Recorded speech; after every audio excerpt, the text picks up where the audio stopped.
वल्क़लमि वमा यस्तूरून। नाज़रीन अस्सलामु अलैकुम वरहमतुल्लाहि वबरकातुहू। सीधी बात की ताज़ा तरीन खबरों में आपका इस्तकबाल है। ये सबसे पहले आज की सुर्खियों पर नजर करते हैं। माली अमन फौज पर हमला, 10 अहलकार हलाक, दर्जनों जख्मी। काबिज इसराइल की फिलिस्तीनियों पर बेजा सफरी पाबंदियां बरकरार। कतर की तरफ से गजा के मुलाजिमीन के लिए $15 मिलियन की इमदाद। शाम में ईरानी तंसीबात पर इसराइली फौज का नया हमला। लबनान में फिलिस्तीनी पनाहगुज़ीन जोड़ों की इज्तिमाई शादियां। तुर्की मंबज का कंट्रोल लेने के लिए तैयार हैं, सदर एर्दोगान का बयान। सूडान में मुजाहिरों का सिलसिला जारी, पार्लियामान की जानिब मार्च। अफगानिस्तान तालिबान के अफगान फोर्सेस के बेस पर हमले के नतीजे में 12 फौजी हलाक। इसराइली हमले में 4 शामी फौजी हलाक हुए, रूस का बयान। नाज़रीन अस्सलामु अलैकुम वरहमतुल्लाहि वबरकातुहू। सीधी बात की ताज़ा तरीन खबरों में आप लोगों का इस्तकबाल है। नाज़रीन, ये नेशनल और इंटरनेशनल यानी आलम इस्लाम और आलम भर से खबरें हैं। जैसा कि आपको बताया गया है कि हमारा कुछ अलग सिलसिला शुरू हुआ है कि कौमी खबरें और नेशनल और इंटरनेशनल खबरें अलग अलग से देंगे। बहरकैफ नाज़रीन, चलिए तफसीलात की जानिब बढ़ते हैं। उससे पहले आपसे दरख्वास्त है कि जिन लोगों ने हमारे चैनल को सब्सक्राइब नहीं किया है वो ज़रूर सब्सक्राइब कर लें। नेशनल न्यूज़ की वीडियो अपलोड हो चुकी है, उसको भी देखिए। आज का प्राइम टाइम भी शाया हो चुका है। जो अहम तरीन मौज़ूआ पर जिस पर गुफ्तगू हुई है उसको भी देखें, दूसरों को शेयर करें। पहली खबर माली से है। नाज़रीन, अफ्रीकी मुल्क माली में मुसल्लह शिद्दत पसंदों के हमले में गुज़िश्ता रोज़ आलमी अमन फौज के 10 अहलकार हलाक और 25 जख्मी हो गए हैं। खबर के मुताबिक आलमी अमन फौज के दस्ते पर हमले में मुलव्वस अनासिर की शनाख्त नहीं की जा सकी है। ख्याल रहे कि शिमाली माली में इंतहा पसंद ग्रुपों के खिलाफ आलमी अमन फौज और फ्रांसीसी फौज तैनात है। माली में सरगर्म इंतहा पसंद ग्रुपों को अफ्रीकी साहिली खित्ते की सलामती के लिए बहुत बड़ा खतरा करार दिया जाता है। अक़वाम मुत्तहिदा के अमन मिशन की तरफ से जारी करदा बयान में कहा गया है कि गुज़िश्ता रोज़ शिमाली इलाके अझोलोक में नामालूम मुसल्लह अफराद ने आलमी अमन फौज के कैंप पर हमला कर दिया था, जिसमें आलमी अमन फौज के 10 अहलकार हलाक और 25 जख्मी हो गए थे, जबकि हमलावर फरार हो गए। अब खबर हो रहा है हास। इसराइली हुक्काम की जानिब से नामनिहाद सिक्योरिटी वजूहात की आड़ में फिलिस्तीनी शहरियों के बैरून मुल्क सफर आयद नारवा पाबंदियों का सिलसिला बदस्तूर जारी है। गुज़िश्ता हफ्ते के दौरान सिहूनी हुक्काम ने 24 फिलिस्तीनियों को बैरून मुल्क सफर से रोक दिया। तमाम फिलिस्तीनियों को गरब उर्दून की वाहिद बैनुल-अक़वामी गुज़रगाह अल करामा पर रोका गया। मरकज़ी इत्तलात फिलिस्तीन के मुताबिक फिलिस्तीनी पुलिस का कहना है कि कागजात और सफरी दस्तावेजात मुकम्मल होने के बावजूद इसराइली हुक्काम ने अल करामा का गुज़रगाह से उर्दून दाखिल होने वाले मुतअद्दिद फिलिस्तीनियों को बैरून मुल्क जाने से रोक दिया है। इनमें से बाद शहरियों को यह भी नहीं बताया गया कि उन्हें सफर से क्यों रोका गया है। गुज़िश्ता एक हफ्ते के दौरान अल करामा गुज़रगाह से 19,904 फिलिस्तीनियों को दो तरफा आमद-ओ-रफ्त के लिए गुजरने की इजाज़त दी गई। इस दौरान सिहूनी फौजियों ने 125 मुश्तबा फिलिस्तीनियों को रोका। फिलिस्तीनी शहरी इंसानी हकूक़ के कारकुनों का कहना है कि सिहूनी हुक्काम की जानिब से शहरियों के बैरून मुल्क सफ़र पर आयद पाबंदियाँ इंसानी हकूक़ की संगीन पामाली हैं और इसराइली इंतज़ामिया फिलिस्तीनियों को ब्लैकमेल करने और उन्हें खौफज़दा करने के लिए उन पर सफरी क़दग़नें आयद कर रही है। अब खबर गजा की पट्टी से। कतर की तरफ से फिलिस्तीन के महसूर इलाके गजा की पट्टी के सरकारी मुलाजिमीन के लिए $15 मिलियन की रकम जारी करने का ऐलान किया गया है। यह रकम रवां हफ्ते गजा को मुंतकिल की जाएगी। मरकज़ी इत्तलात फिलिस्तीन के मुताबिक कतरी सफ़ीर मोहम्मद अल-इमादी ने इतवार को गजा का दौरा किया, जहां उन्होंने कहा कि आइंदा बुध को गजा के लिए $15 मिलियन की रकम जारी की जाएगी।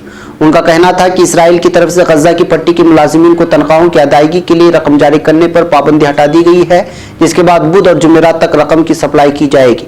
इधर हाल ही में इसराइल ने कहा था कि वह गजा की पट्टी में जारी एहतिजाज के बाद गजा को कतरी इमदाद की फराहमी की इजाज़त नहीं देगा। अब खबर शाम से। शाम में ईरानी तंसीबात पर इसराइली फौज ने एक नया फिजाई हमला किया है, जिसके नतीजे में ईरानी मराकिज को गैर मामूली नुकसान पहुंचाए जाने का दावा किया गया है। एक रिपोर्ट के मुताबिक इतवार और सोमवार की दरमियानी शब इसराइली जंगी तैयारों ने शाम में घुसकर ईरान की फेल अल-कुद्स के मराकिज को निशाना बनाया। दूसरी जानिब शामी रजीम ने इसराइली तंसीबात को निशाना बनाने की धमकी के साथ दिमश्क और दीगर मकामात पर इसराइली बमबारी के नताइज पर सख्त तंबीह की है।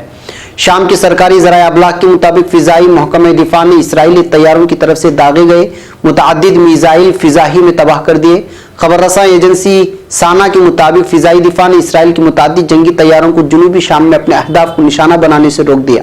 कबल अज़ीं इतवार को असद के करीबी ज़राए अबलाग ने खबर दी थी कि फिजाई दिफा ने इसराइल की तरफ से दागे गए 7 बम मार गिराए थे।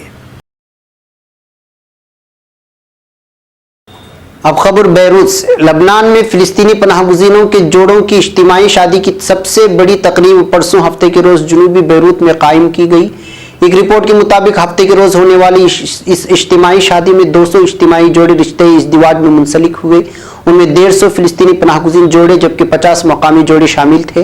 माशी तौर पर मुश्किलात के शिकार फिलिस्तीनी पनाहगुज़ीनों की इज्तिमाई शादी का यह सबसे बड़ा प्रोग्राम था। तकरीब में फिलिस्तीनी वज़ीर आज़म रामी अल-हम्दुलिल्लाह भी शरीक हुए। उन्होंने बैरूत में मुनक़िदा अरब सरबराह कॉन्फ्रेंस में शिरकत के लिए लबनान गए थे। इजलास में फिलिस्तीनी सदर महमूद अब्बास ने शिरकत से माज़रत कर ली थी और वज़ीर आज़म को अपना नुमाइंदा बनाकर इजलास में भेजा था। बैरूत में फिलिस्तीनियों की इज्तिमाई शादी की इस तकरीब का एहतिमाम तंजीम आज़ादी फ़िलिस्तीन और फिलिस्तीनी ऐवान सदर की ताउन से किया गया था।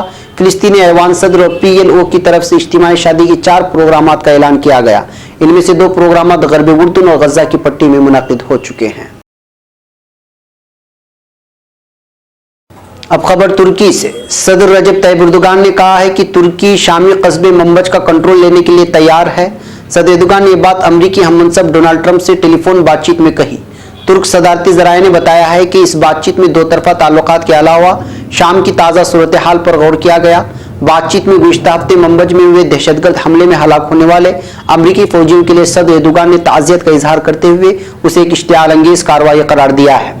उन्होंने कहा कि तुर्की मंबज के इलाके का कंट्रोल फौरी तौर पर हासिल करने के लिए तैयार है क्योंकि हम दहशतगर्द तंजीम PKK की शाम में मौजूद शाखों की शरपसंदाना कार्रवाइयों को अपनी बका की खातिर खत्म करना चाहते हैं। दोनों सदूर ने शाम में दहशतगर्दों का मुकम्मल सफाया करने के मौजू पर भी मुफाहमत का इजहार किया। अलावाज़ी बातचीत में दोनों सदूर ने इलाकाई सलामती से मुतालिक फौजी सरबराहों के दरमियान मुशावरत को बढ़ाने और 2 तरफा तिजारत के फ़रोग़ पर भी तबादिले ख्याल किया है। अब खबर सूडान से। सूडान में हुकूमत मुखालिफ एहतिजाजी तहरीक दूसरे महीने में दाखिल हो गई है। गुज़िश्ता रोज़ एहतिजाजी मुजाहिरीन ने दारुल हुकूमत खुर्तुम के जुड़वां शहर दरमान में पार्लियामान की जानिब मार्च किया और उनकी पुलिस के साथ झड़पें हुई हैं। मुजाहिरीन ने दरमान में एक मरकजी शाहरा अल-अरबाइन में रुकावटें खड़ी कर दी। इस दौरान उनकी पुलिस के साथ झड़पें भी हुई हैं और पुलिस ने उन्हें मुंतशिर करने के लिए अश्कावर गैस के गोले भी फेंके हैं। हुकाम ने मुजाहिरीन पर काबू पाने के लिए बावर्दी और सादा कपड़ों में मलबूस एहलकारों की बड़ी तादाद तैनात की थी और उन्हें कम से कम 30 ट्रकों में लाद कर लाया गया था। अब खबर अफगानिस्तान से। अफगानिस्तान के सूबे वर्दक में तालिबान के अफगान फोर्सेस के बेस पर हमले के नतीजे में 12 फौजी हलाक हो गए हैं।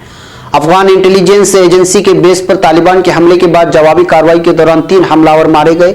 एक हमलावर ने बारूदी मवाद से भरी गाड़ी को बेस के नजदीक धमाके से उड़ा दिया। दीगर हमलावर बेस के अंदर दाखिल हो गए जबकि अफगान फोर्सेस से झड़पों में 3 हमलावर मारे गए हैं। अफगान हुकाम के मुताबिक हमले में अफगान सिक्योरिटी फोर्सेस के 12 एहलकार हलाक हुए जबकि तालिबान ने वर्दक में फौजी अड्डे पर किए गए इस हमले की जिम्मेदारी कबूल की है। गवर्नर के तर्जुमान रहमान मेंगल का कहना है कि खुदकश हमला सुबह 7 बजे बेस के करीब हुआ जहां अफगान फोर्सेस तैनात थी। अफगान मीडिया के मुताबिक तहरीक तालिबान अफगानिस्तान ने फौजी अड्डे पर खुदकश हमले की जिम्मेदारी कबूल करते हुए कहा है क्या तालिबान के ग्रुप ने धमाके के बाद फौजी अड्डे पर हमला भी किया है, तमाम अफगान हुकाम की जानिब से फौजी अड्डे पर ग्रुप हमले की तरदीद की है।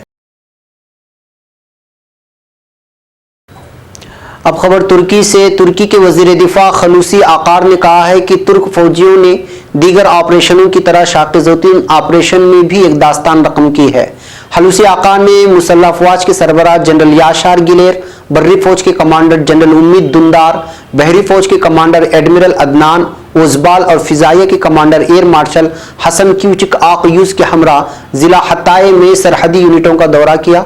आकार ने इफरीन में दहशतगर्दी के अहदाफ के खिलाफ कामयाबी से मुकम्मल किए गए शाक़-ए-ज़ैतून ऑपरेशन में शिरकत करने वाले कमांडरों के साथ भी मुलाकात की और कहा कि यह ऑपरेशन बैनुल-अक़वामी क़वानीन से हम आहंग, तुर्की के हुकूक और कानून की दिफा की शक्ल में इंसानी हुकूक की पामाली किए बगैर मजलूम और मासूम इंसानों को माहौल, दीनी और तारीखी इमारतों को नुकसान पहुँचाए बगैर 18 मार्च को एक बड़ी कामयाबी के साथ मुकम्मल हो गया।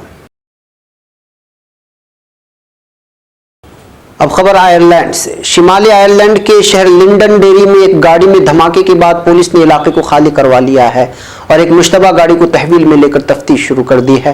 पुलिस की तरफ से जारी करदा बयान में कहा गया है कि लिंडनडेरी में मकामी वक्त के मुताबिक शाम 8:15 पर एक पार्क शुदा गाड़ी में धमाका हुआ। धमाके में कोई हलाक या जख्मी नहीं हुआ। धमाके के बाद इलाके को खाली करवा लिया गया है और एक मुश्तबा गाड़ी की तलाशी और तफ्तीश का काम शुरू कर दिया गया है।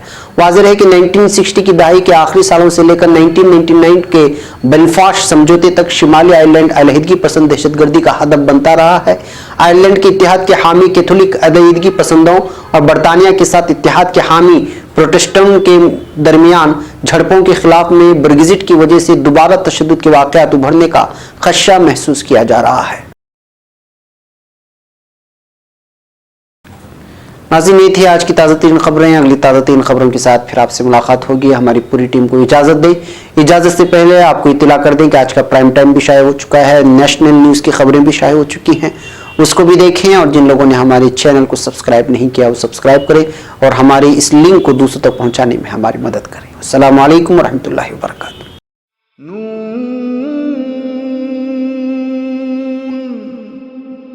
वल क़लम वमा